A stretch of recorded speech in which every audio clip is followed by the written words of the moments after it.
You know why I'm here. I have no idea what you're talking about.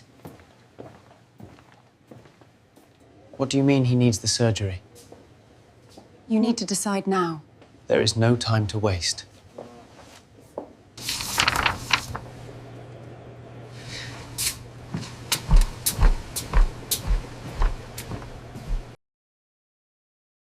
The gurney stopped outside room 4012 and Maya shouted, "Ethan, stay with me." Guilt washed over him before he could gather words. He blinked at the fluorescent strip over the bed, at Maya's hand tight on the rail, and at a nurse who moved with the economy of someone who had seen panic before. The immediate conflict was clear. Ethan needed to know who he belonged to, and his body refused to give him fast answers. He kept his eyes on Maya. He could hear her breathing through a phone call she was trying to hide. He recognized the cadence of her voice from years of morning coffee, from the way she rehearsed concerns out loud. He tried to say her name. His mouth formed only a small, wet sound. He tasted metal. The nurse adjusted the oxygen and checked his wrist. Ethan's hand brushed the cool metal of his watch and found his wedding band, a habit he wore more from muscle memory than ceremony. And that small circle tightened the sense of guilt into something physical. Ethan had a memory of headlights and the sound of brakes, but it felt too bright to be reliable. He focused on a fact he could hold. Maya had followed the gurney. She had been at the accident scene and had refused to leave. That fact put loyalty in the room with him, a presence that pushed his chest inward. The first emotion that drove him was guilt. That guilt made him try harder to be the man Maya expected as soon as his brain let him. He kept his voice low. "Maya," he said, and the name came out like a promise and a question. Maya stepped forward and took both his hands. "Ethan, open your eyes." "Look at me," she said. Her voice was steady. It had learned steadiness through years of planning and quiet decisions. Her fingers found his and pressed as if to anchor both of them. Ethan recognized the pendant at her throat, the thin gold disc that caught the light when she moved. He knew where she worked, what she had said about moving in together last winter, the day she bought a new coat for interviews. Those details arrived as sharp, concrete things. He wanted to answer with facts to prove he still fit into her life, but the room made his jaw heavy. Nora moved at the foot of the bed with a clipboard and a soft gait. Ethan watched her hands as she checked his chart and slid the curtain a fraction to adjust the light. He noticed how she tilted her head when she spoke and how she tapped a pen with reflective care. He could not read her thoughts, only what his body registered. Calm breath, efficient motions, and a smile that never reached her eyes but softened the line of her mouth. His confusion shifted into sharp attention. He tried to understand whether Nora's presence felt medical or something else. The doubt arrived first, then confusion. He heard Maya say, "She'll tell us what's next," and the sentence landed like an order, pain level. Nora, and Ethan realized he had been holding his breath. He offered a number and then forced a laugh that came out thin. Nora repeated his medication schedule and then said, "I've charted a full neurological check. We'll monitor overnight." Her voice was small and practical. She brushed a loose curl behind her ear. Ethan felt comfort in the motion, an unexpected, honest comfort that did not belong to the history he had with Maya. That comfort nudged his attention away. He blinked and hated himself a little for noticing. Maya sat on the chair at the bedside and unzipped her tote to get a small notebook. She read aloud a note she had scribbled at the accident site. You were fine. You would text me when you left work." She did not look at Ethan as she spoke. She looked at the note as if the paper could take the shape of what had happened. "Ethan, why didn't you text?" she asked. Ethan struggled for a clear answer. His jaw worked. I thought I would be home for dinner." His voice was short. Maya let out a sound that was not quite a laugh. "Ethan Walker," she said, and her tone tightened into a list of grievances learned by repetition. She named places he had promised to be, projects he had delayed, dinners he had missed. Each item slid like small weight against him. The list made him flinch. The guilt sharpened into something like fear, the fear of failing her again. Nora refilled his water and drew the blanket higher. Her hands brushed his shoulder with the economy of someone used to steadying strangers. "Rest now," she said. Her words were simple. Ethan watched her mouth and felt a calm that did not require proof of history. He wanted to tell Maya that Nora was only doing her job. He wanted to tell Maya that the hand on his shoulder had no claim. But his voice felt locked behind a curtain of pain. When Maya slipped into the corridor to take a call, Nora stayed. The door clicked shut. Ethan turned his head and tried to make sense of the new smallness in the room. Nora pulled a paper cup from a drawer and offered him tea without announcing it. She set it on the bedside table. "Sip slowly," she said. "Steadies your stomach." The sentence was a tiny act of care that required no agreement. Ethan drank. The tea was warm and bitter, and the warmth moved through his chest in a straightforward way. He watched Nora adjust the blanket and tuck his arm in a way that made him feel less exposed. He found himself talking without planning to, half apology and half attempt at explaining. "I didn't see," he began. Nora's head tilted. "You swerved, remember? You avoided a woman and stroller. You hit the guardrail." She spoke as if repeating a fact, but Ethan had no memory of the woman.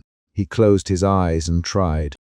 The scene he had was headlights and an animal blur. "I tried," he said. "I tried to miss her." His voice broke on the last word. Nora smiled in a small, exasperated way that felt almost like an acknowledgement. "You did the right thing," she said. "You will heal." The words carried a kindness that belonged to people who had chosen to stay in rooms where decisions had ripple effects. The shift in how Ethan felt about her was subtle. At first, doubt slid into something else, curiosity. Maya returned with her phone shut off. She saw Nora near the bed and hesitated in the doorway. Her face tightened. "Who is she?" "Maya." She used Ethan's name like a fulcrum. "Nora, I'm Maya. I'm in his." She stopped, searching for the word that would fit without stretching the truth thin. Nora straightened. "I am Nora. I was on duty." The exchange was short, a formal marker. Maya moved closer and gripped Ethan's hand with both her own. "You promised," she said now to him. "You promised we'd move forward after the meeting, after the inspection. You promised we'd look at that apartment tomorrow." The list returned like the edge of a knife. Ethan tried to answer. His throat caught. He reached for Maya's face, and then faltered when his fingers met the warmth of Nora's hand as she adjusted a pillow. The contact was small and clinical, but Maya saw it as something else. Her jaw set. "Don't touch him," she said, and the sentence landed like an accusation. Maya's voice rose in a way that made nurses glance up from their station. Nora took a step back. "Maya, I'm only," she began, and then stopped. Ethan watched both women hold lines of anger and care in their bodies, as if each had an invisible list of rights they expected to be honored. The room became a place where history and newness collided. Ethan felt suspended between them, and could name only the simplest thing. He was not steady enough to be the arbiter. Maya's accusation spun the tension higher. "You were with him when this happened. Who is she to be here?" Her fingers dug into his hand. Ethan felt the pressure and heard the quickening of his pulse. He wanted to say Maya was the person he knew. He wanted to say Nora was only a nurse. Instead, he found his voice crooked with honesty. "I'd done to remember everything," he said. "I'd done to know why I am here other than I crashed the car." "I know you were at the scene." The sentence opened the gap between them and widened it. Nora stepped forward in a small, measured move and placed one hand on the bedside rail. "Maya," she said, "I'm going to be honest. I knew Ethan before tonight. We crossed paths at the community clinic. He volunteered once, last spring, with a health drive." Ethan sat up a little at the name of the event. He remembered a blur of a Saturday handing out bottles of water and signing intake forms. He had not connected a person to a face then. The revelation made the earlier intimacy rid differently in his mind. Perhaps the hand adjusting the blanket was not just a stranger's comfort. Maya's eyes narrowed. "You knew him?" she asked, like someone reading a ledger with an unexpected line item. "When? Why didn't you tell me?" Her tone sharpened into a list again. Ethan saw the way Maya catalogued omissions and treated them as betrayals. That list-making had been their way to argue and reconcile for years. It was brief. "Nora, I didn't think it mattered." Her voice had a slow care to it. Ethan watched her features for a hint of claim and saw none. He started to feel stupid for having been drawn by her touch earlier. The shame that rose was immediate and hard. He swallowed it and said, "Nora, you don't have to explain to Maya." "It's not her job." His voice was thin with fatigue, and with a protective urge that surprised him. Maya's reply was a single line, "Don't tell me he needs to be protected from me." The sentence contained an accusation and a fear, and Mia's hands trembled against his. She pressed the pendant at her throat as if it anchored her. The act was small but specific, and Ethan recognized it. Maya used small objects as anchors when decisions felt like falling. Nora retreated to a chair and folded her hands on her knees. Ethan watched her. He could not read why she had stayed longer than protocol required. He could not know whether her presence had been professional curiosity or a different pull. He only had the fact of the contact, the tea, the way her words had steadied his nausea. The emotional movement inside him shifted again, curiosity into an unsettled warmth, then back to guilt. The ward phone rang. A nurse at the station answered. A visitor's arrival was announced over the intercom. The extra sound pulled at the room's edges. External time intruded. Maya looked up, irritation and hope flashing in equal measure. "Who is that?" she asked. Through the doorway, a maintenance man wheeled a cart and called out that the security office was on the line.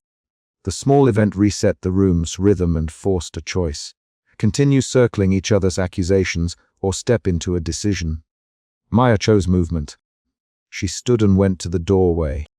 Her back was straight. Ethan watched her through a haze of pain and thought of all the plans she had sketched on napkins. He liked the clarity of her lists even when their content hurt him.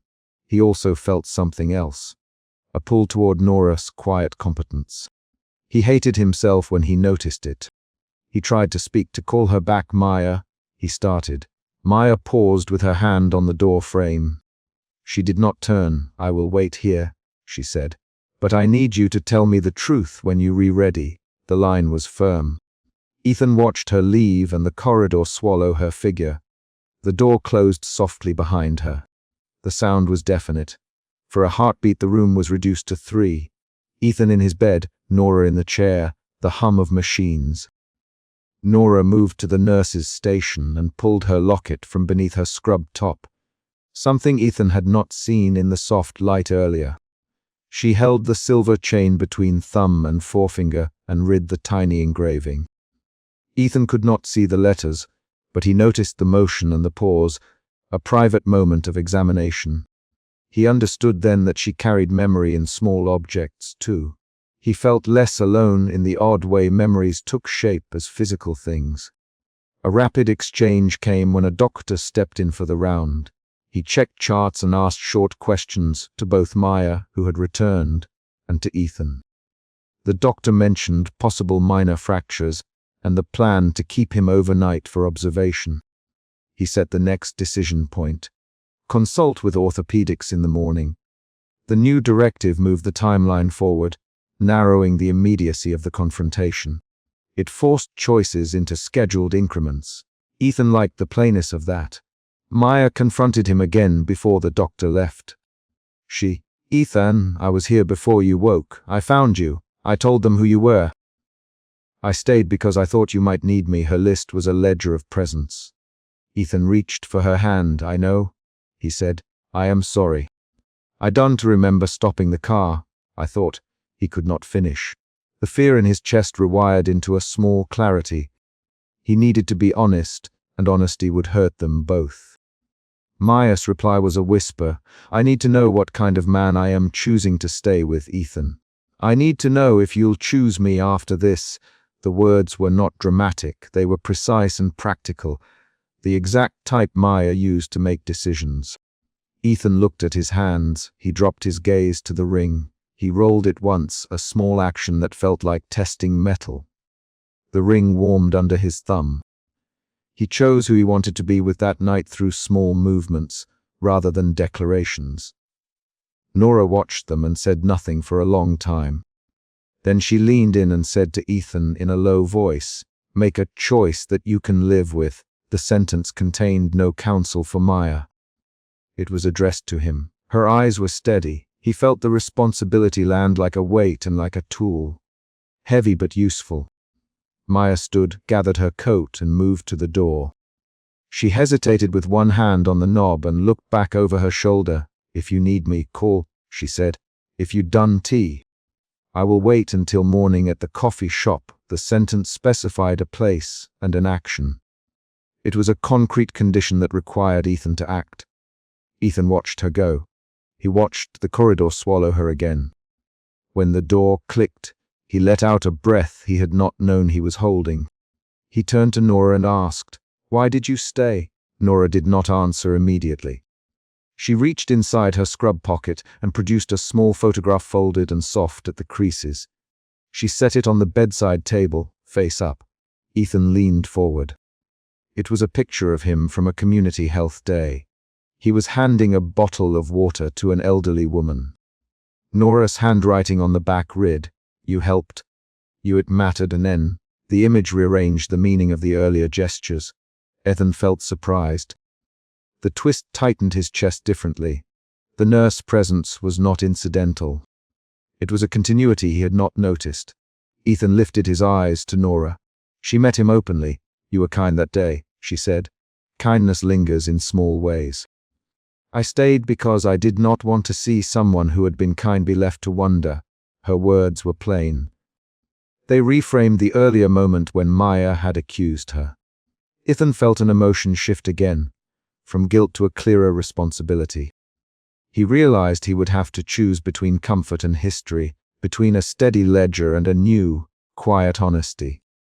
Maya's car alarm sounded faintly outside the ward window and then stopped. The small external sound plugged into the end of the night like a final punctuation. Ethan closed his eyes for a second and then opened them. He reached for Maya's hand in the recoil of habit and found only cool air.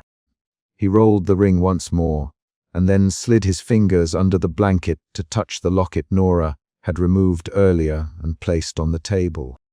He did not touch it to claim it. He touched it to remember the fact that people kept small things that proved their choices. Nora cleared her throat. "Get some rest, Ethan. We'll take it step by step in the morning." The sentence was a plan. It required no promises beyond the next action. Ethan breathed, the machine beside him marking his inhale. He simply, "Okay." When Maya's footsteps retreated down the corridor for the last time that night, the door clicked again. Ethan watched the knob turn one final time and then let his eyes close. His last action before sleep took him was to press his thumb against his ring and think of Maya's list and of Nora's photograph. The chapter ends on a small, concrete beat. Ethan reached a hand for the call button and then stopped, choosing instead to lift the blanket and place the photograph face down on the nightstand. A deliberate, private decision that closed the night and set the shape of tomorrow's choice. Maya shoved the chapel door hard enough that the wooden frame rattled. Suspicion struck Maya before she finished crossing the carpeted aisle. Ethan's hand was clasped around someone else's, and that someone was Nora, the night nurse who had stayed through the early hours. Ethan, Maya, and the single name carried every accusation she had not yet formed. The first problem announced itself plainly. The band on Ethan's finger flashed when he moved.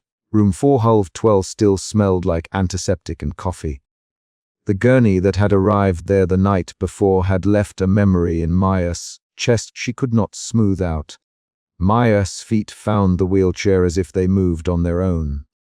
Ethan sat smaller than she remembered, shoulders slumped, hospital gown loose at the throat. Nora's hand rested on his thumb, tracing the base of his thumb in a motion that had calmed him through the night. Maya reached for the rail and kept her voice steady. "Ethan, what is going on here?" Ethan blinked as if surfacing from deep water. Maya, and then stopped. His eyes landed on Mia, and then slid to Nora, and guilt arrived on his face like a bruise. Nora stood immediately, hands opening and flat. "Maya, I can explain," she began. The chapel clock ticked loud and sharp. The scene was a cold collision. Maya pushed forward, the chapel slow light catching the gold of her pendant. She put a hand on Ethan's forearm and found sweat under his skin. Suspicion shifted to anger in 2 breaths. Maya's mouth hardened. "Explain what?" "Why are you holding her hand?" she demanded. Nora's voice stayed even. "I stayed because he needed quiet monitoring. I kept his hand because he asked me to stay. That's all." She stepped back, but she did not step away from responsibility. Ethan reached for Maya and then hesitated. The hesitation widened the gap between them. The first confrontation burned brief and bright. "Maya, you were supposed to be at my side. You promised you'd be at my side, Ethan." Her words landed against his chest. Ethan answered in a low voice, "Maya, I was in the ambulance. I woke up with Nora here. I didn't choose." He stopped, fingers finding the wedding band, thumb worrying the metal. His pauses grew like knocks on glass. Nora put a hand lightly on Ethan's shoulder, and then withdrew it as Maya's face tightened. "I did not come here for anything beyond his care, Nora. I stayed a shift. He for company because he couldn't sleep. That's what happened." Maya stepped toward Nora and spoke faster. "You offered him company. You texted him all night. He had your messages on his phone." Maya's voice rose when she said the last sentence. Footsteps stopped in the corridor beyond the chapel door. An external voice cut through the gathering noise. A senior nurse and Jutta Hayes arrived in the doorway, drawn by the raised tones. Jutta Hayes barked a practical instruction. "I need visiting limits observed. This isn't the place for more conflict." The senior nurse, a woman named Carter, put her hands on her hips and said, "Maya, you told the air you'd wait. But this isn't an interrogation." Her tone was not cold. It was a boundary. Maya bristled and pointed at Ethan. "He can speak for himself." Ethan tried to stand and faltered. The wheelchair's brakes clicked under Nora's hand. Jutta Hayes crossed the small chapel and crouched at Ethan's level. "Ethan, rest. Your head injury means you must not get agitated." Ethan nodded slowly. "I'm sorry," a small, raw phrase that landed on Maya like paper. The corridor outside the chapel felt smaller after that. Maya followed them out, the 3 of them moving in a line that made the hospital's lighting look colder. At the chapel doorway, she stopped and said, "I want to see his phone. I want to know what those messages said." Carter spoke up. "We'll handle that in the anteroom. You have visiting rights but not unlimited access." The supervisor's words were precise and practical. They did not try to soothe anyone's bruise. In the small anteroom, Maya searched Ethan's jacket, fingers finding his phone in a pocket smelling faintly of coffee and antiseptic. She read the messages fast, eyes skimming. The texts were direct. "How are you? Can I sit with you? I want to be late. I'll bring chamomile." Nora's name was there more than once, signed off with an empathy Maya hated seeing. Maya's suspicion hardened into a new feeling, betrayal in the details. Her hands tightened on the phone. She to Ethan, "Why are you hiding this?" Ethan's voice came thin. "I wasn't hiding it. I was confused. I didn't want to make you worry." He reached for Maya, and she shrugged back. Nora stood close, hands folded at her waist. "Maya, I wrote what I wrote because I couldn't sleep, and because he asked for someone to talk to between checks. I told him practical things, how to sleep sitting up, how to avoid nausea. I only stayed because he needed steady breathing, and then the shift changed and I remained until the morning team arrived." Her sentences were plain. She did not offer flourishes or excuses. The arrival of the supervisor and the doctor had not eased the tension. If anything, it framed it. "Carter, Ethan, you need rest and clear thinking. Maya, you need to step back until he's medically stable, Maya barked. Medically stable or emotionally stable? Her voice cut and then caught. Drewster Hayes put a hand up, fingers splayed. Maya, he said. We're not deciding marriage here. We are deciding harm reduction. Maya's reaction changed again. Anger thinned into frantic pleading. She grabbed Ethan's wrist. Ethan, tell me you didn't let this become something more. Tell me you didn't let her hold you in a way that mattered. Ethan's jaw worked. Maya, I barely remember the ambulance. I remember a face when I woke. I remember a hand that held my own when the nurse adjusted my blanket. I remember feeling less afraid when Nora sat in the chair beside me. Those admissions landed like small, heavy objects. An outside event snapped the room. The nurse from the air came in with a printed chart and said, "There's a note here about repeated night checks and one patient request for a private cup of tea. It says patient prefers Nora Hale's shift." The paper was a simple thing, but it reframed the presence from a single helpful act into a pattern. Maya's eyes narrowed. Nora looked down at the floor. Left alone with Ethan at his bedside later, that pre-dawn hour, Nora sat on the plastic visitor chair and folded her hands. The room smelled of Selene and lemon hand soap. She spoke quietly.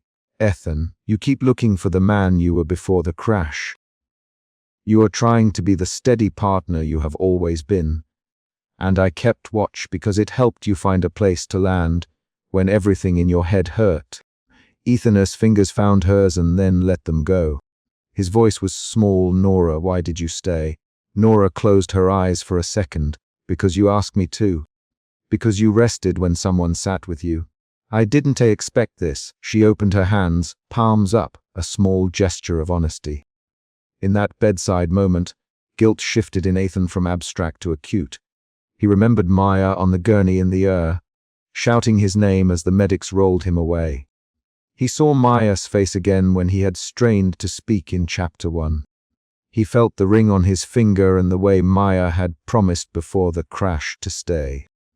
He also remembered how Nora's voice had cut through pain and how calm had followed when she checked his IV and adjusted his pillow. Doubt grew into a new, sharper confusion inside him. I don't know what I feel. I only know I was grateful to have someone. Nora, gratitude is allowed. But gratitude doesn't have to change promises. Her voice held a boundary. Maya, in the waiting area outside EQ at dawn, hunted the jacket again for any additional signal. She found a string of messages from Nora that included small, personal details, references to Ethan's coffee habit, the way he held his mug, mentions of his scar above the eyebrow.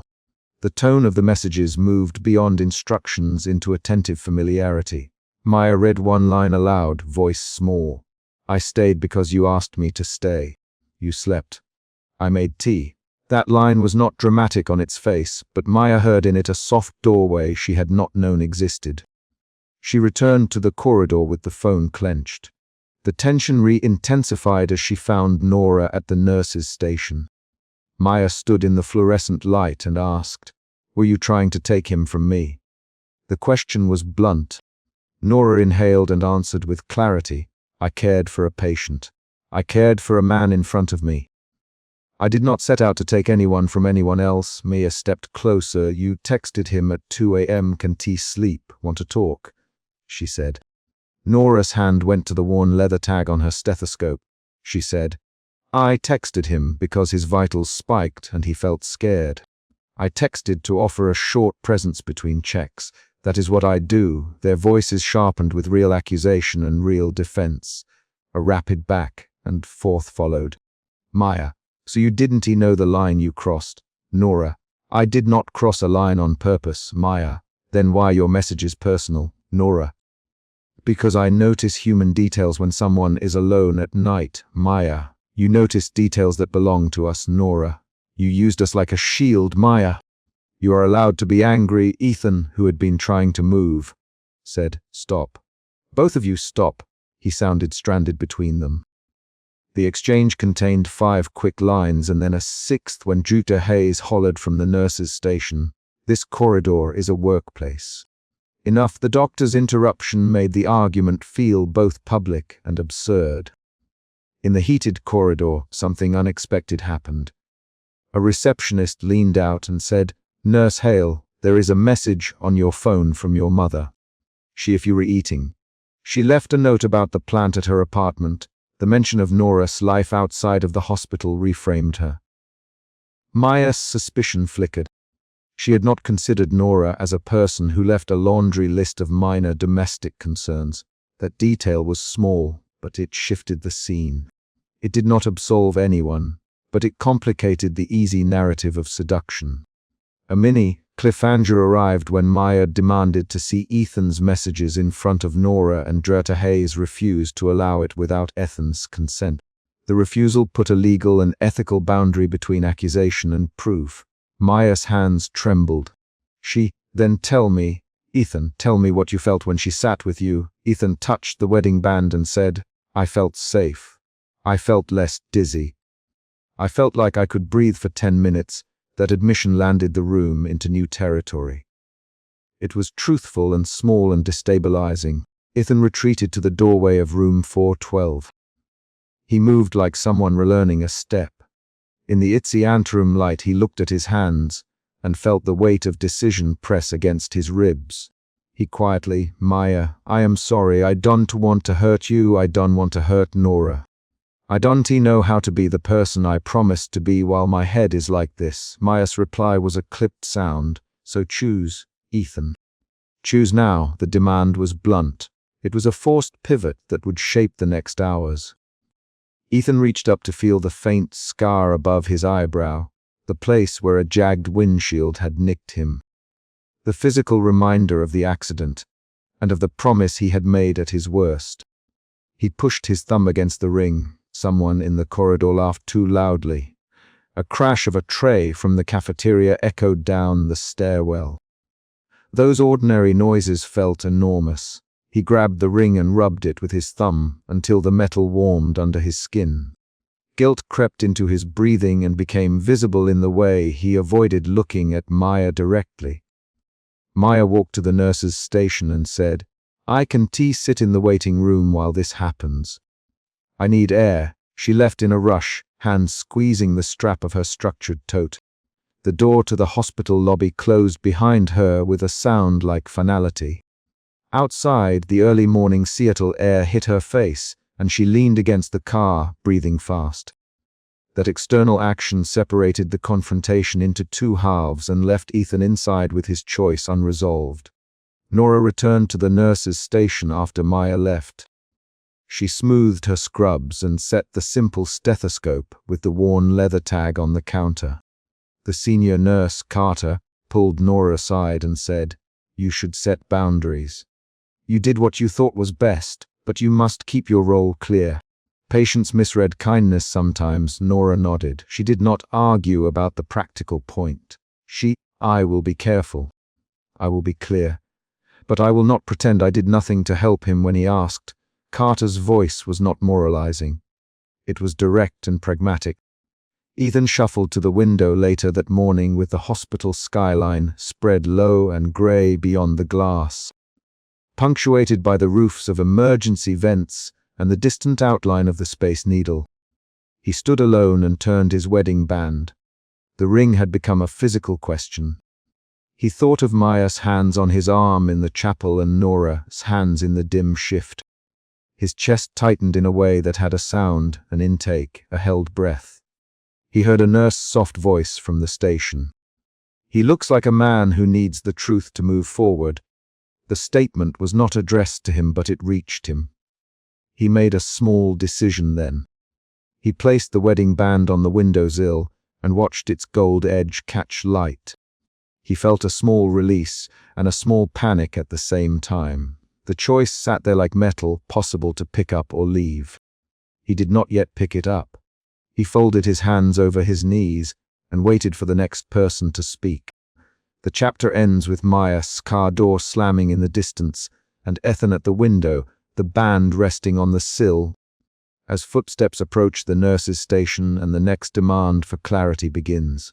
The charge nurse slammed a file on the counter and said, You altered his chart, Nora. Suspicion pushed at the base of Nora's throat before she could answer.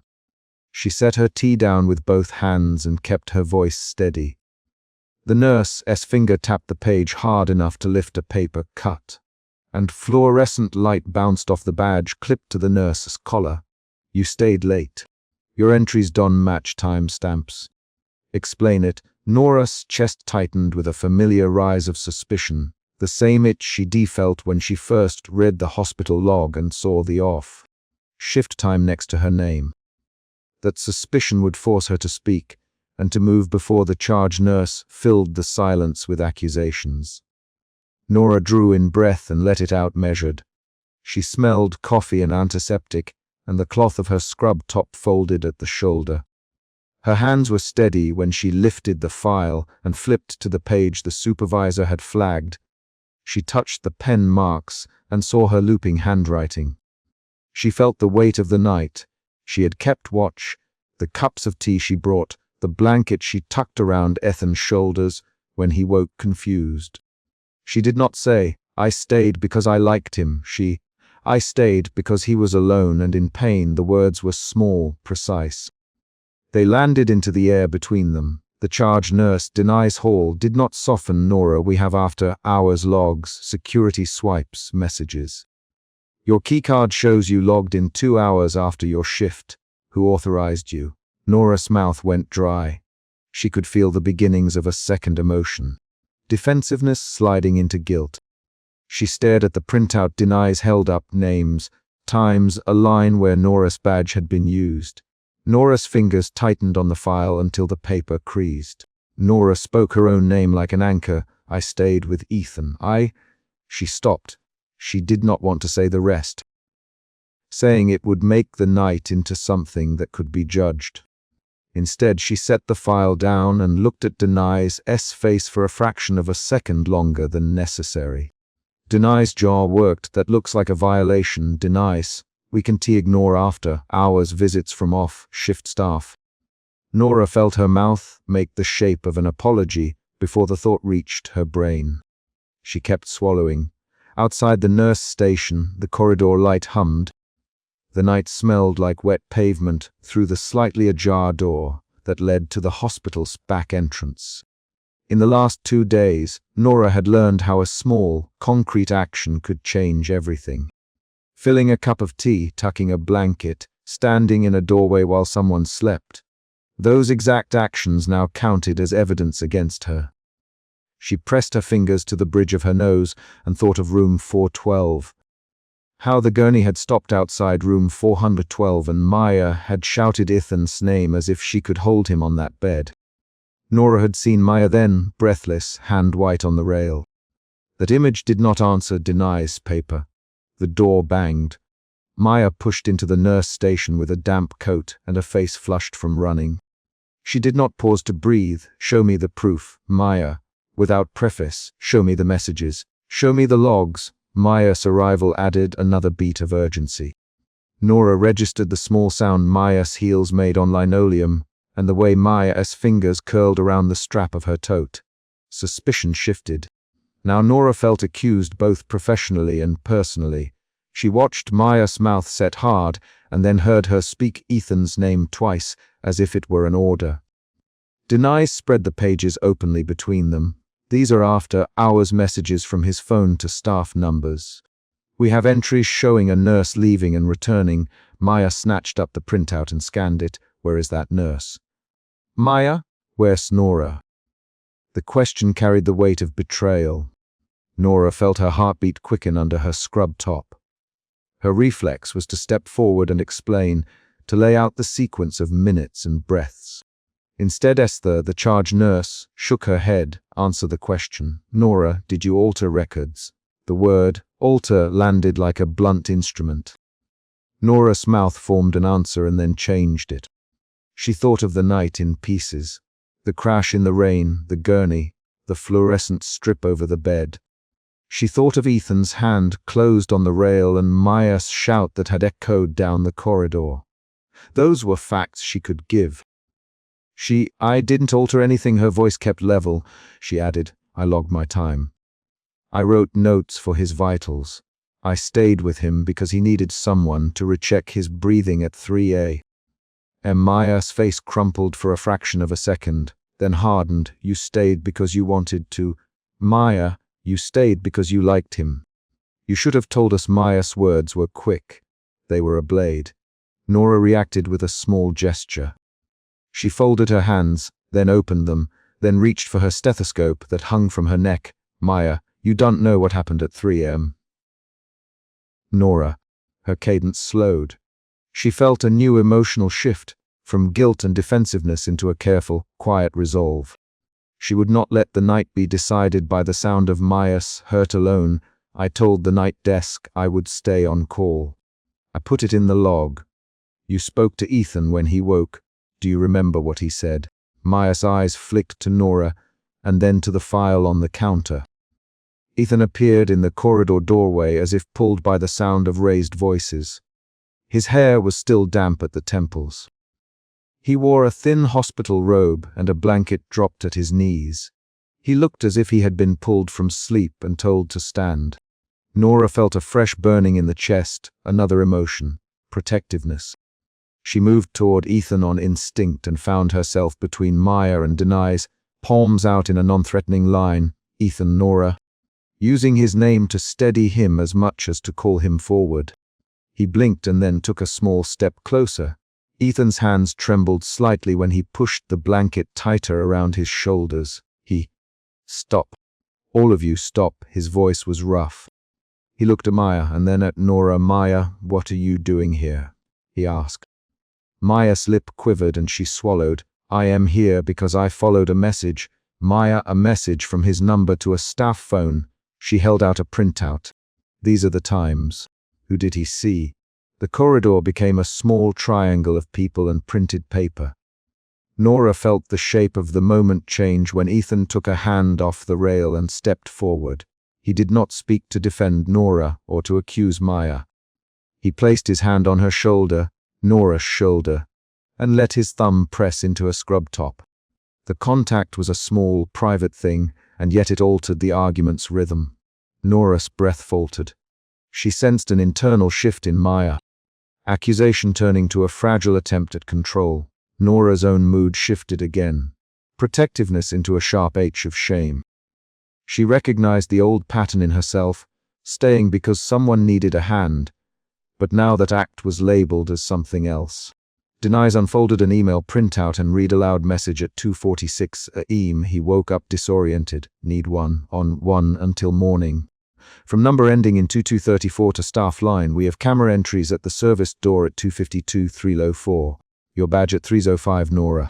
Why the discrepancy? Nora's throat made a soft sound. She could feel all the small medical actions stacking and being counted against her. Checking oxygen levels, adjusting the pillow, holding a cup of tea to someone's lips. That litany of small things had turned into a ledger. Maya's voice sharpened. Nora, whose idea was it to stay? Did Ethan ask you to stay? She pointed at the printout like a prosecutor. Nora heard the demand as if it were a simple mathematical query. She steadied herself with concrete details. Ethan mumbled at 3 a.m. Nora, couldn't he remember how he'd walked into traffic? He kept saying the brakes had failed. I stayed because his breathing was shallow. I wrote down his vitals. I told the desk I'd monitor him. I logged the times I was here. Ethan's eyes found Nora's. I remember you finding my hand and holding it, he said. His words were not for Denise or for Maya. They were for Nora. He looked drained and small in the corridor light. You stayed, Nora. You sat with me when I kept waking. You brewed me tea, you me stories until I could sleep some. You didn't leave. Maya's face changed then. The guarded anger turned into a hard, practical grief. She took a step toward Ethan and asked, Did you call me Ethan? Did you tell me you needed someone? Ethan shook his head slowly. I remember looking for Maya in the morning, but He broke off. He rubbed his thumb along the back of Nora's hand where it lay on the rail. That small gesture was a new revelation. Evidence of a human comfort that had nothing to do with paperwork. Denise folded the pages with crisp fingers. This will be referred for inquiry. she said. We have to treat it as a possible violation until cleared. The word inquiry made the corridor feel colder. Nora felt panic rise and then recede into a practical concern about schedules and reputations. She had read the policy manual. She knew the steps. She gathered her stethoscope and tried to sound calm. If you want statements, take mine, she said. I'll write everything down. Put the cameras on the timeline. You will see the times I logged and the times I left to check supplies. Maya's voice went soft in response. Why didn't you tell me? She asked. The question was small, and it hit Nora in the middle of 100 other small things. Nora answered with the most concrete fact she could. You were at the chapel. You shoved the door, you his name. You came back and found us like this. I didn't think to call you because I thought you were there. I thought you were with him. That admission shifted the focus back to the earlier scene, the chapel door, the wooden frame rattling. A concrete moment Nora had not wanted to relive. Ethan closed his eyes for a fraction of a beat. He opened them and said, Mia, listen. Nora did not alter anything. She stayed because she feared I would be alone. She kept records. Asked the night desk. His insistence sounded like a plea. Nora watched Maya's hand curl into the tote strap and then unknot. Maya, show me the desk log then. Show me the sign in. The external event came again. Another set of papers produced, another trail of times. The corridor held a chain of printed timestamps and human faces. Deniz's phone buzzed. She glanced at the screen and frowned. Security sent another clip. There's footage of an unregistered entry through the side door at 3:03 a.m. She tapped the phone. It shows someone in a dark jacket, hood up. They lingered outside the entrance, then walked up the back stairs. That's not on any staff log. The revelation hung for a beat. Nora felt a new motion under the previous emotions, curiosity. Her gaze fixed on Deniz's phone. Could that be someone else? She asked, could someone have come and gone? The suspicion now broadened outward. It pulled at her to look for facts that would change the accusation's direction. Deniz's face did not betray certainty. It's under review, she said. Maya leaned in and squinted at the screen. The figure in the clip moved with a quick, purposeful stride and then stopped at the service door. Ethan's hand tightened around Nora's. He turned to Maya and said, if someone else came, then we need that on the record. But I remember Nora here. I remember her voice. I remember her telling me to breathe. I remember her making the tea when I couldn't to sit up. Nora saved me from panic. His sentence was short. Maya looked at him, and then at Nora in a way that tried to find a single truth to hold. Tension built when Deniz looked up and said, I am going to file an incident report. Everyone who was here has to give statements. Until that's cleared, there will be restrictions. The word restrictions slid into the room like ice. Nora felt a stab of fear that her professional record could be marked. Her hands trembled when she reached for her pen. She wrote a small, precise account. Time's vital signs, the cup of tea, the blanket. Each factual line helped steady her. Maya's voice came quicker then. Ethan, did you call anyone? Did you try to call me at 2? Ethan closed his eyes. I tried to swipe my phone in my pocket. I don't remember dial tones. I remember lights. I remember Nora telling me to breathe. I remember a man's shoes on the pavement outside before dawn. That detail was new. It shifted the suspicion again. Away from Nora alone and toward an unknown presence outside the hospital. Nora's curiosity tightened into a focused search for a simple truth. She needed the security footage. She needed the log. The corridor's energy thinned as Deniz left to call security. Nora stayed where she was for a single, quiet moment and felt the final emotional shift of the night, from guilt to resolve. She sat with Ethan's hand in hers and said, I'll cooperate. We'll get everything on the table. We'll find who wrote what and when. But I am not walking away quiet. I will not let a sentence on a page define my care. Her voice did not tremble now. It had a narrow, controlled edge to it. Maya looked at Nora and then at Ethan. She swallowed and then said, I need to know that you told me, Ethan. If you didn't call me, then I need to know why you didn't call me. I need to know what happened before I can believe anyone. Her demand was reasonable but painful. It pushed Ethan to a memory he couldn't fully place. He blinked and said, I was looking for you. I remember shouting. I remember walking out into the rain. I remember hitting something on the street. I remember waking up in the ambulance and wondering who had held my hand. The sequence of events was concrete. It changed Maya's posture. Outside, the sodium lights in the courtyard hummed into pre-dawn. Denise returned with a security guard and a printed screenshot of a timestamp. The guard said, we will pull the service door footage in full and compare swipe logs. That will tell us who entered and when. Maya's shoulders sagged, as if some of her energy had been spent. She turned to Ethan and said, I'll wait for that footage. I want to be sure before I decide anything. Her voice was small. Nora packed a small bag in the on-call room later, each movement precise. Folding a scrub top, tucking the stethoscope into its pocket, placing the worn leather tag of her stethoscope so it wouldn't scratch. She and Ethan exchanged a look that was quiet and full of things they would not say aloud. The inquiry had been announced. The hospital hierarchy had done its work. Nora felt the pressure of consequences, and she felt the strange relief of having explained herself with facts. As dawn edged the windows, Nora zipped her bag and took a single step toward the door. Ethan stood near the bed and watched her. He picked up his blanket and held it like a small, useless shield. Nora, he said softly, thank you for staying. She nodded once and then stepped into the early light. The concrete act of leaving, a zipped bag, a swung door, a small tear in the corner of his robe, ended the chapter that had begun with a slammed file and a shouted accusation. The door closed with a measured click behind her. Outside, Maya stayed by the nurse station, waiting for the footage. Denise filed the report. The guard walked the service door screen with deliberate finger taps that became the night's new measure. Nora walked into the courtyard, where the pavement still steamed where rain had fallen. She set her bag down, reached into the pocket, and pulled out the printed sheet she had prepared. Times, notes, the cup of tea, the blanket, the way Ethan's breathing had changed, and how she had adjusted it. She left the paper on the wall near the staff entrance for the investigator to find.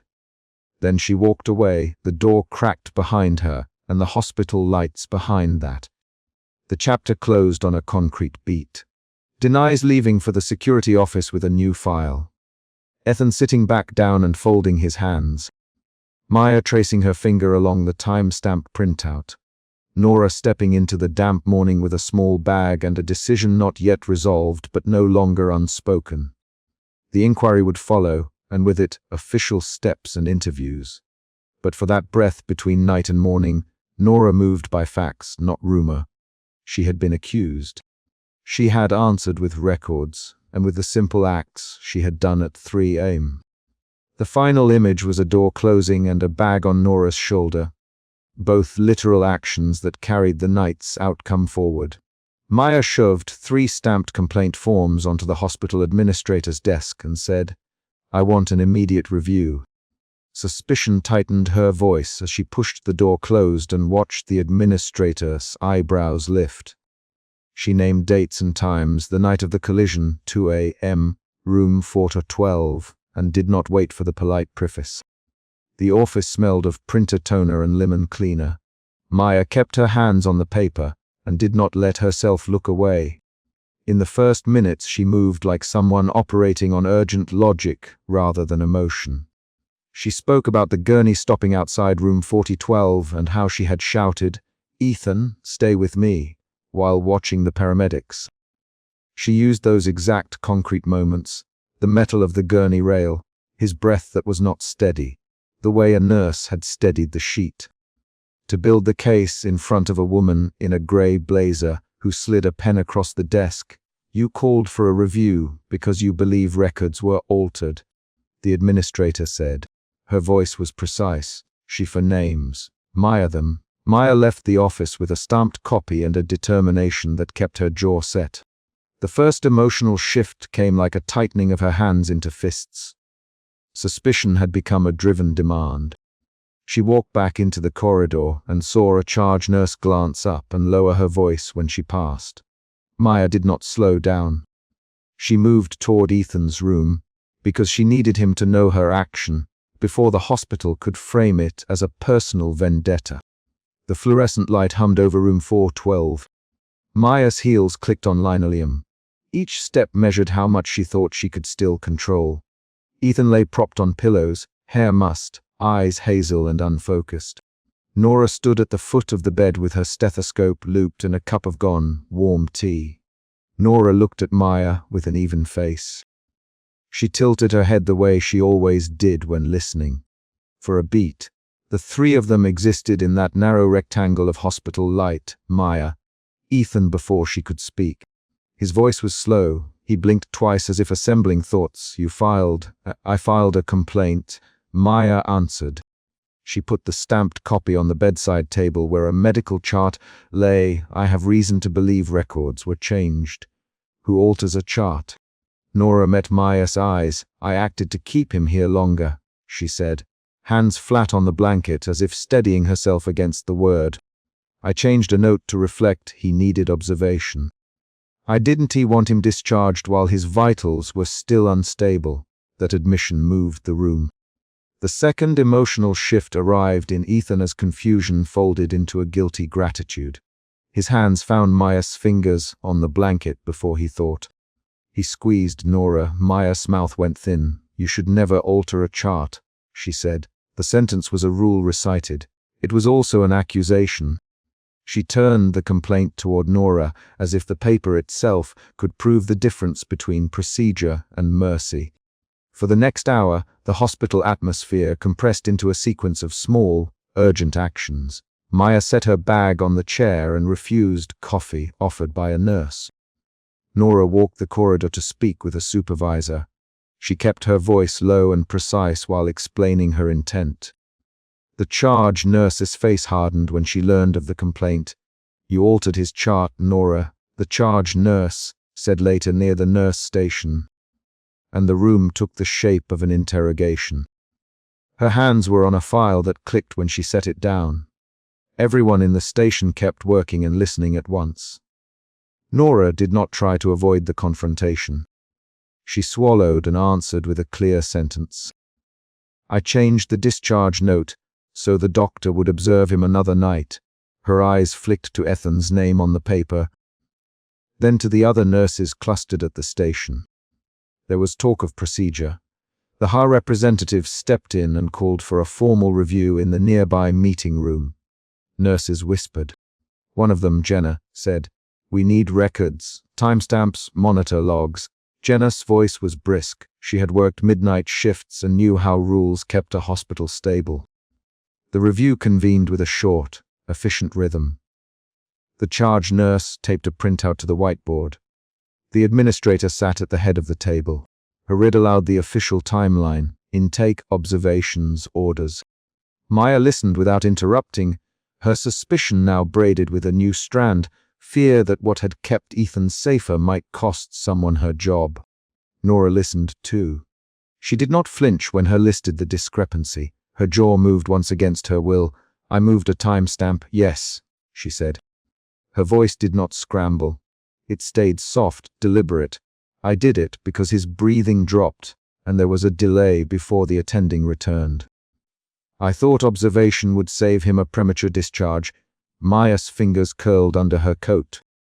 She watched Nora as if trying to map the motive into human measurements. The conversation in the room turned to legal risk. Her about patient consent and protocol. The administrator repeated that altering records exposed the hospital. A nurse pushed a photo across the table. It was time-stamped. A shot taken on a hallway camera showing Nora's hand on Ethan's shoulder as the stretcher moved. The note tucked into the chart, handwritten in block letters, read, Keep for observation. Maya recognized Ethan's jacket in the frame. The camera angle cut off faces, but the small comfort note had a different handwriting than the typed entries. Maya felt a quick, sharp astonishment. The photo suggested something happened off protocol, and the note suggested intention. Later, when the formal review paused for a moment, Maya retreated to the corridor with the stamped complaint in her pocket, and the photo burned into her mind. She found a vending machine, bought water with hands that trembled in a way she did not notice until the cup hit the countertop. An external event broke the pattern every few minutes. A nurse arriving with a file, a call for an attending, her asking for a time, stamped log. These arrivals kept the scene from settling into speeches. Each new arrival moved the plot. Ethan, from his bed, watched the station through the doorway. He had a thin line of fatigue at the corner of his eyes. The earlier memory, Mia shouting, "Ethan, stay with me," as the gurney stopped outside room 4412, hung in the air as an undeniable fact they all referenced. He focused on that memory because it was the one sequence of actions he could still confirm. Nora walked back to his bedside after the review and closed the door with a careful hand. "There's a fragment of what happened that no one else saw," she said. She did not use the word fragment lightly. She named a specific patch of time, the hour between the ambulance and the attending's first check. She ethaned that when his breathing dipped, she noticed the monitor lag and she stayed with him. "I put my hand on your shoulder," she said. "I brought your tea. I worried the night was too early to let you go home." She produced a worn locket, then placed it on the bedside table, her gesture a small, concrete offering of her presence rather than an explanation. Ethan reached for the locket. "Nora," he said, "you stayed." She nodded. "I stayed. I did something outside the protocol because I thought you needed it." Her voice tightened. "I accept the consequences." That sentence pushed Maya into a second major action. She began to look for more proof. She went back to the nurse station and asked to see time, stamped monitor logs. The administrator initially hesitated, citing privacy. Maya explained she had filed the complaint. The administrator's pause turned into a brisk motion of retrieving records. In the records, Maya found the time-stamped gaps the review had mentioned. There was a 20-minute interval between an attending's note and a later monitoring entry. The printed monitor readouts showed a dip in respiration rates that had corrected after a nurse intervention. The shift in Maya then ran the opposite direction. Her suspicion warped into reluctant recognition that Nora's intervention might have been medically sensible. Maya felt an internal negotiation as visible physical cues. She paced once outside the nurse station, fingers tight around the edge of a chair. The room's rhythm, clipped clinical sounds, clipped voices, made decision, making feel like the only possible action. Nora returned to the station at mid-afternoon and faced the group with a plain sentence. "I am willing to explain everything to her and the doctor." She did not offer excuses. She offered facts and a clear willingness to answer questions. Jenna whispered, "It's going to look bad on paper," and the charge nurse answered, "It will," in the hallway. Maya found Ethan and asked him to come with her to the administrator's office. He hesitated. He still felt fogged by medication. He put a hand on Maya's arm and said slowly, "Maya, I can make a decision right now." His fingers tightened. The motion said guilt and confusion. They were interrupted by a fresh discovery. A unit nurse coming off a shift handed Maya a small, folded note she had found in Ethan's chart pocket. The note was a different script again, messy, quick, and it read, "Don T send him home tonight. Watch him." Maya's breath shortened for a moment. He had a note. Maya to the administrator. Someone wrote "watch him" and signed N. Who else would that be? Her accusation had the weight of a discovery that altered the tone of the review. Her leaned forward. "Where did you find that note?" Inside his chart, between pages of discharge instructions, Maya answered. "It's time-stamped and placed between two official forms." Her expression changed. Paper shuffled. The administrator said, "We will add this to the record and verify chain of custody." She set a box for sealed evidence on the table. That verification process created a practical obstacle for Nora. She saw the evidence and did not immediately look toward the door. Instead, she walked to Ethan's bed and touched his hand. Her fingers closed on his palm for a long, deliberate moment. Ethan met her gaze and then looked at Maya. The corridor outside pressed in with distant footsteps and a nurse's paged name.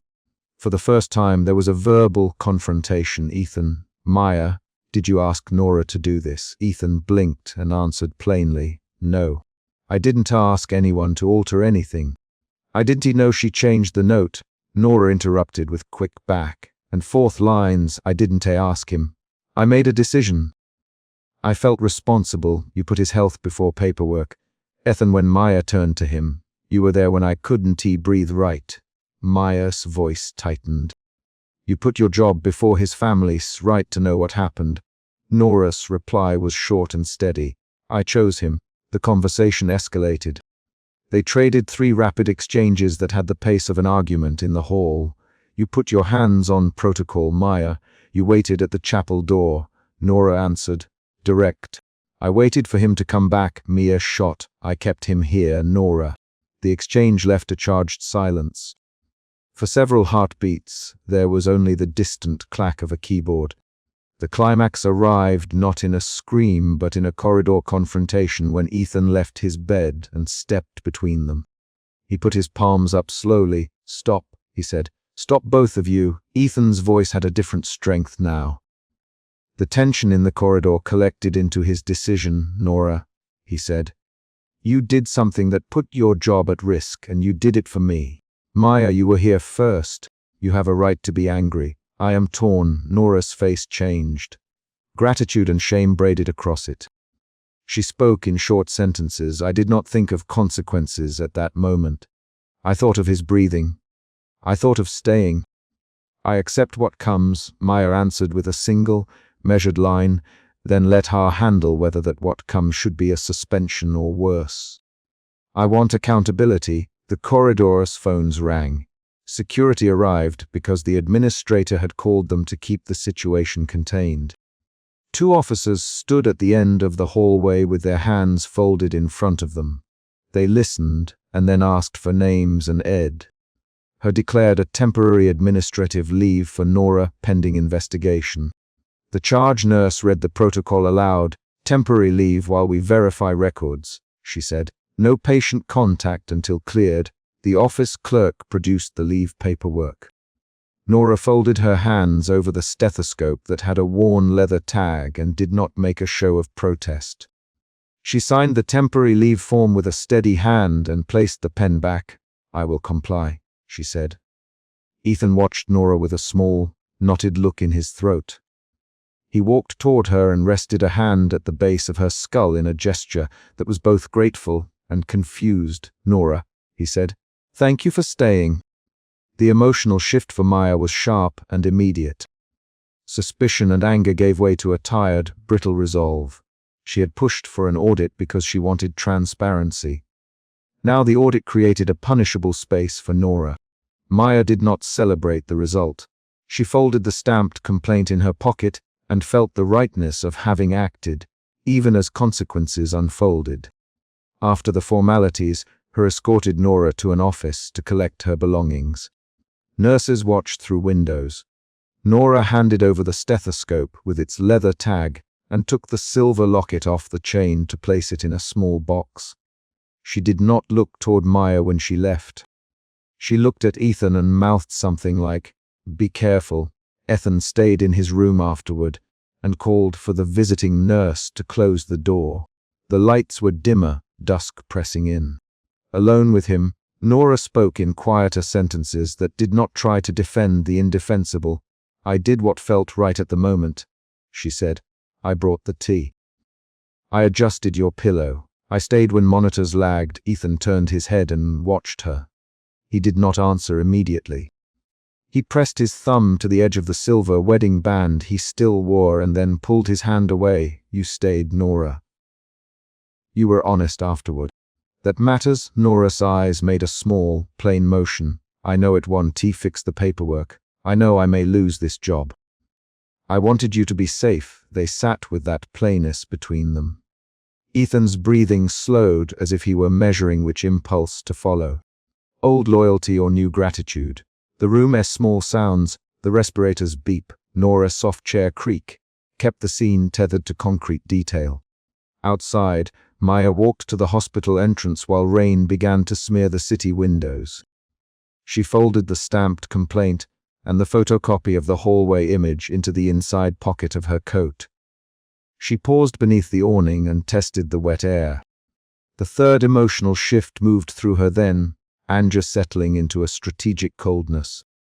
She spoke aloud, not to anyone in particular, but so the actions would remain practical. "I'll file an appeal if they let her go, Maya." The sentence named a plan.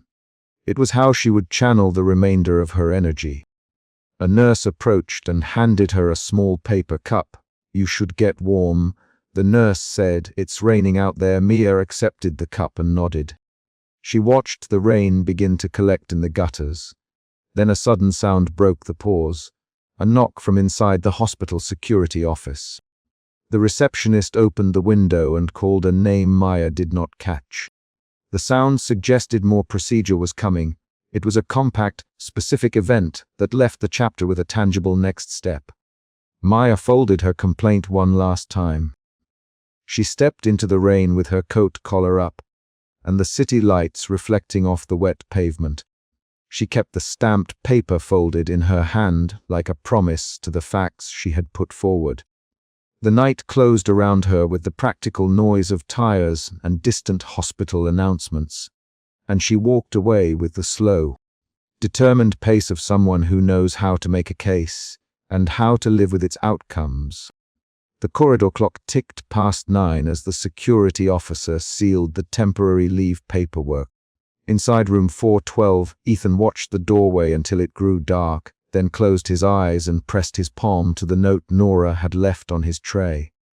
Outside, Maya's umbrella closed with a final snap. A car splashed past and she kept walking, the stamped complaint warm against her palm. The chapter ends with her taking one deliberate step onto the wet sidewalk toward whatever came next.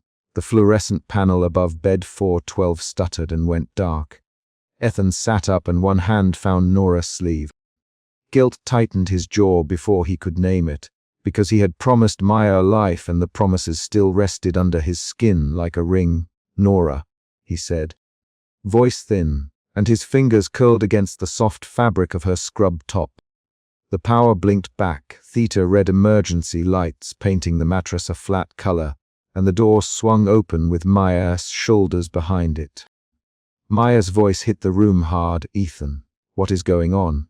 she called, and the question landed between the beeping monitor and the scent of antiseptic. That first flash of guilt, Ethan's emotion route, moved him before thinking did. He reached for what felt immediate, not what felt owed. He had been steady by habit. Steadiness had once been the thing Maya and he admired in each other.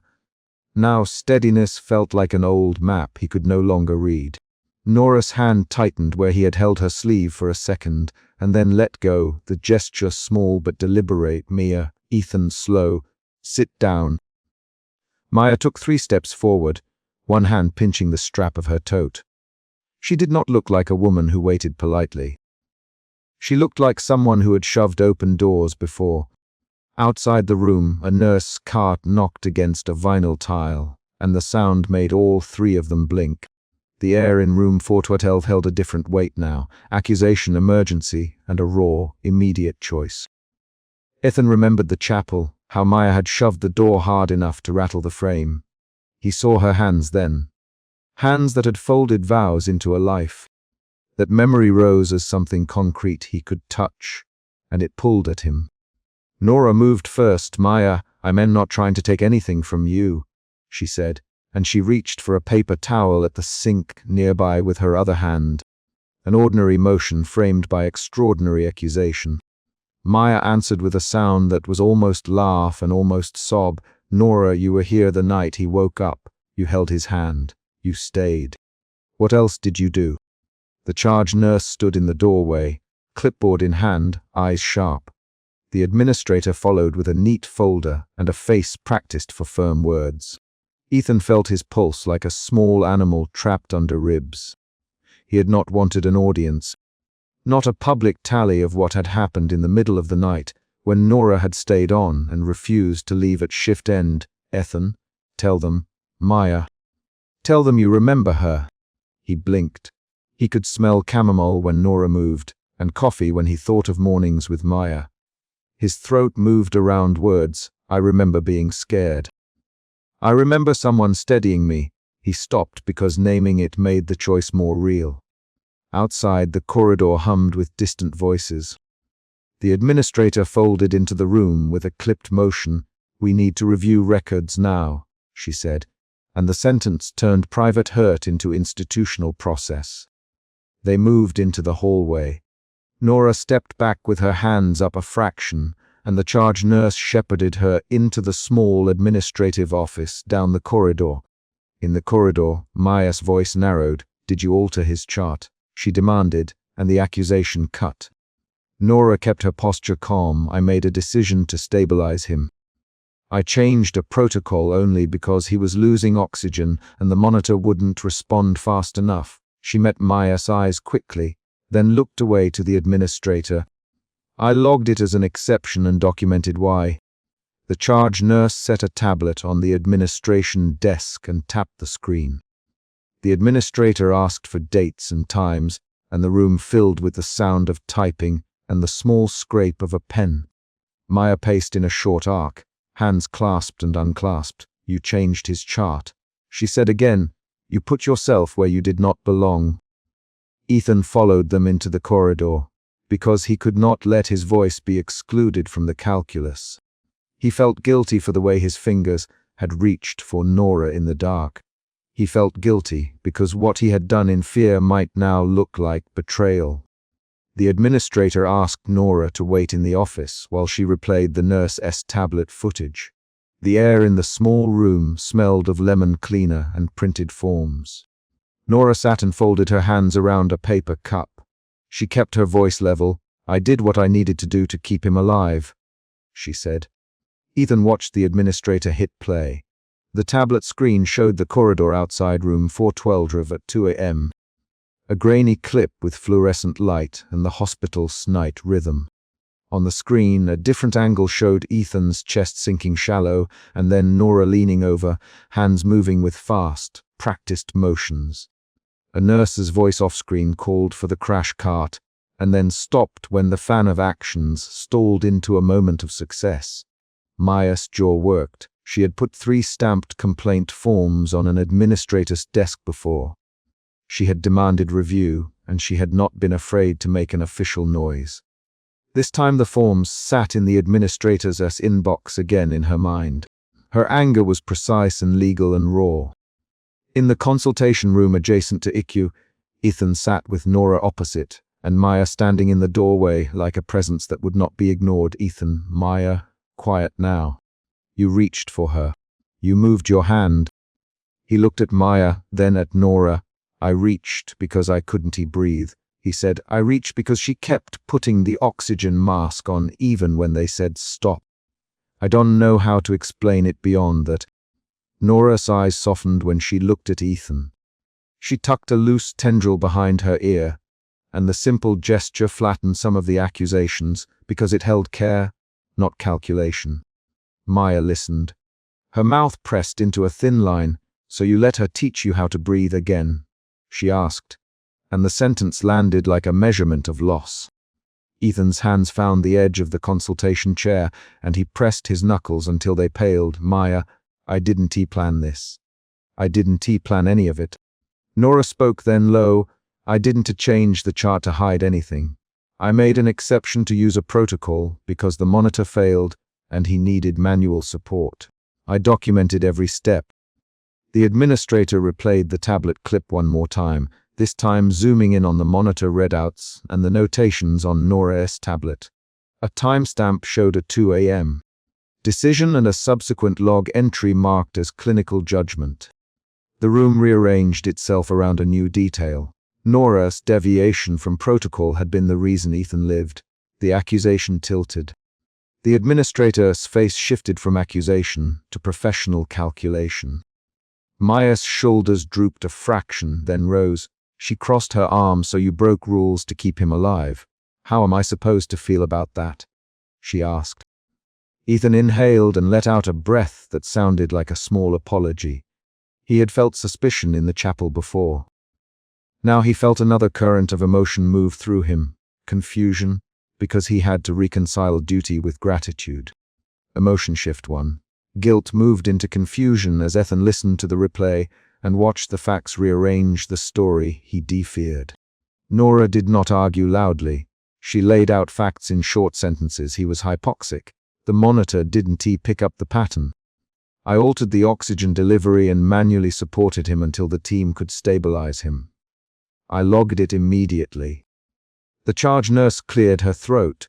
We will open a formal review, but there's a clear clinical rationale here. We will need statements from everyone present. Maya's anger sharpened into a different tone.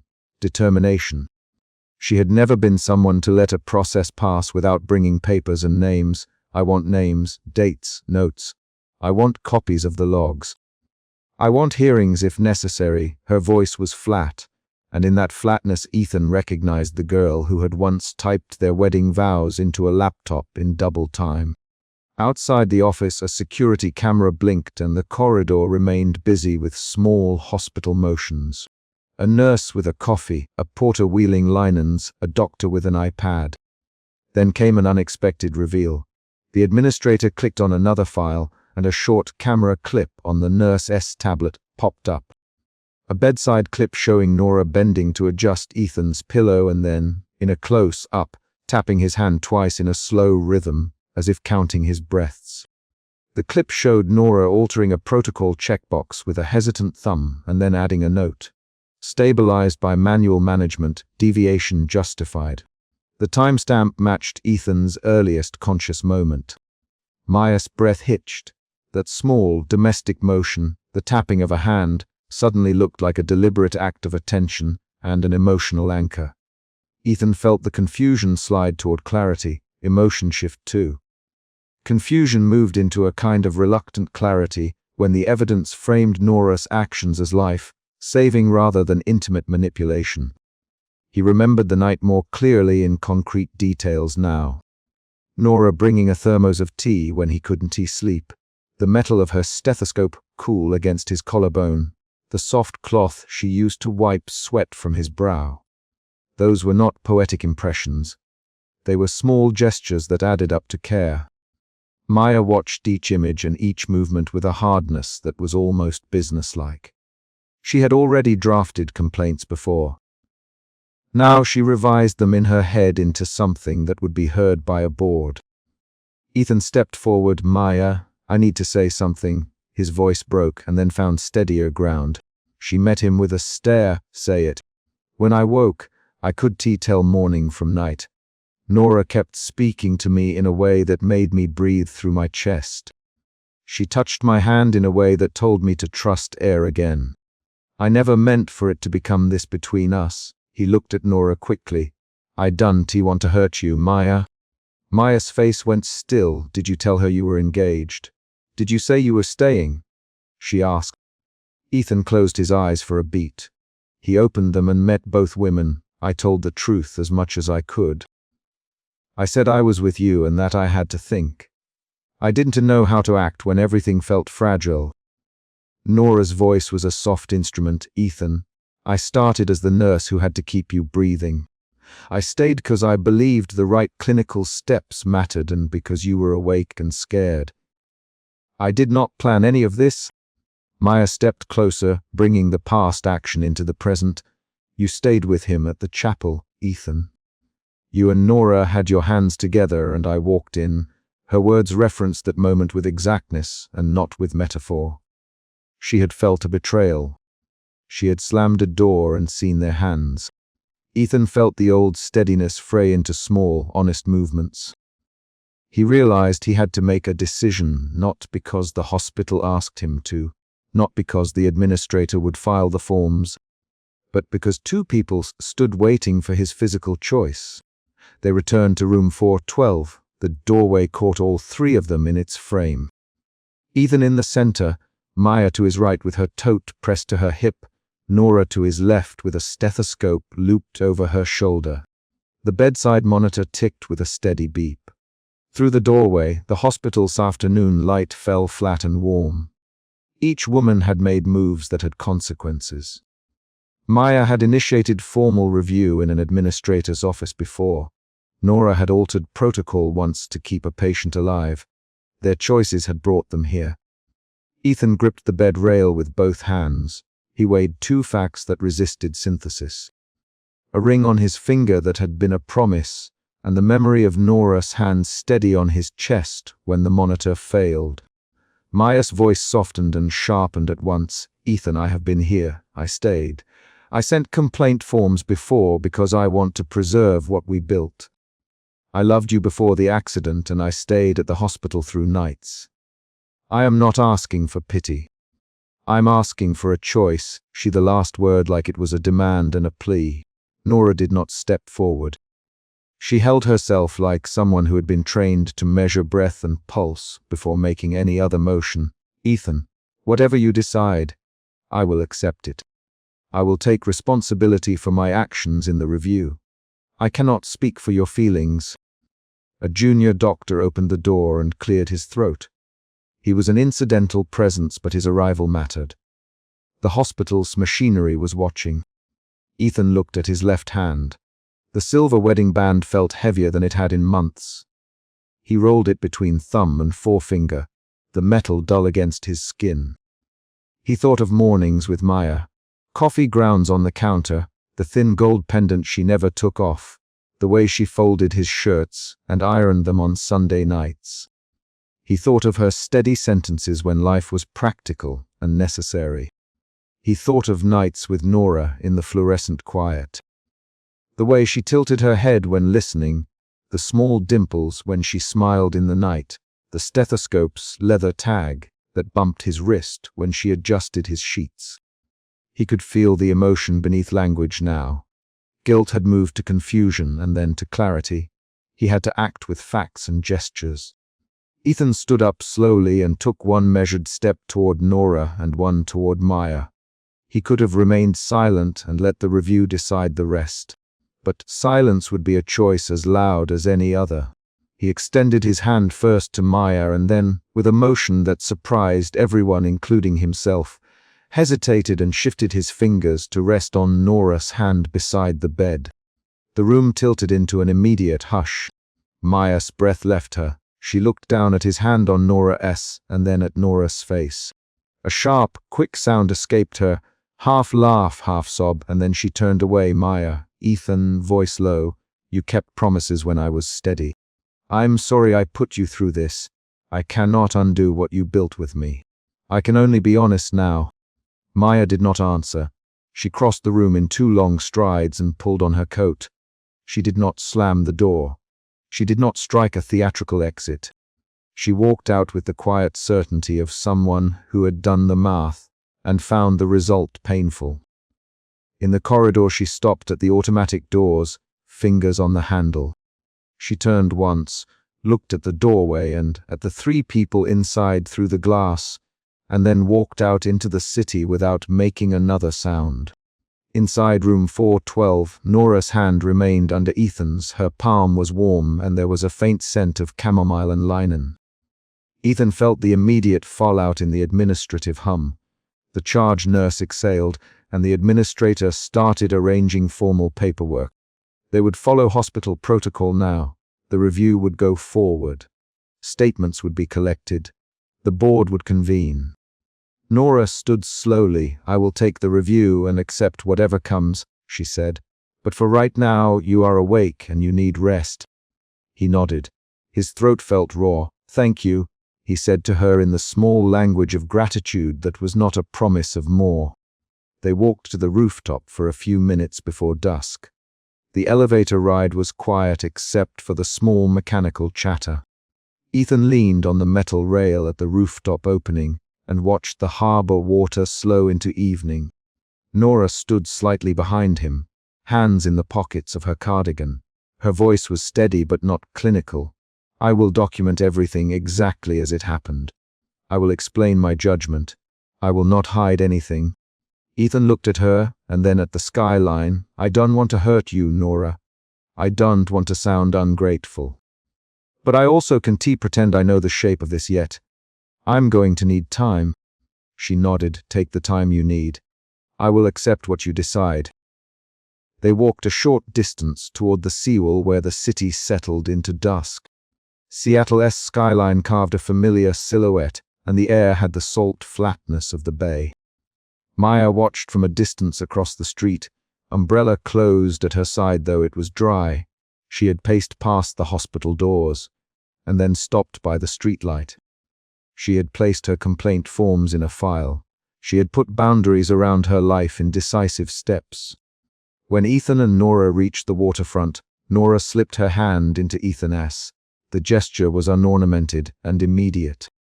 It was not a vow but a mutual recognition that something had shifted. The hospital would do its work. The review would examine protocols and logs and judge clinical judgment. Maya would be heard and she would press for accountability. But in the immediate dusk, Ethan made a small decision that felt like admission and not salvation. He stepped forward into an uncertain next hour with Nora at his side. They walked slowly under the lamplight. Ethan's fingers tightened once on Nora's hand. Then they relaxed. His chest moved with measured breath. He did not speak promises. He did not ring any bells. He simply walked. Back at the hospital entrance, Maya put one stamped complaint into an envelope and slid it into the administrator's outbox. She did not look back at the rooftop or at the people who had stood at a doorway moments before. She had done what she needed to do to make the situation accountable. She had made sure the facts would be examined. Later, the administrator emailed the review minutes to the staff and included a note that Nora's deviation had a clinical rationale but required formal documentation and oversight. In the days that followed, there were meetings and notes and the steady grind of hospital procedure. Colleagues gave statements. The charge nurse defended clinical judgment. Nurses who had worked the night shift corroborated Nora's actions. Maya moved out of the apartment they had shared for the small practical reason that belongings were too many and decisions too sharp when close. She boxed folded shirts and carefully placed the thin gold pendant in a small velvet pouch. The act of packing took on the quality of a ritual and did not need words to explain itself. Ethan visited the review meetings once, and then he stepped back. His presence was not the deciding vote. The board had rules and juries and quiet notes. He answered questions plainly, and he sat with the weight of being both patient and witness. The board concluded that Nora's deviation was defensible given the monitor failure and the immediate risk.